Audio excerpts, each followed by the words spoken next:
Our Clack water softener kept draining water down the drain during normal use, so we needed to get new internals.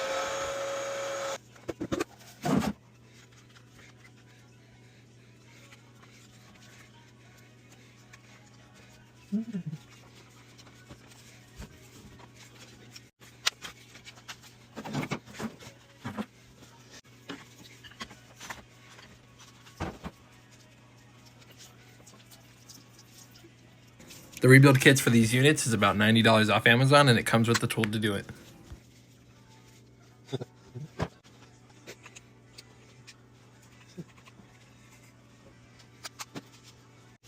Added water-based lubricant so there's ease of install and no torn O-rings.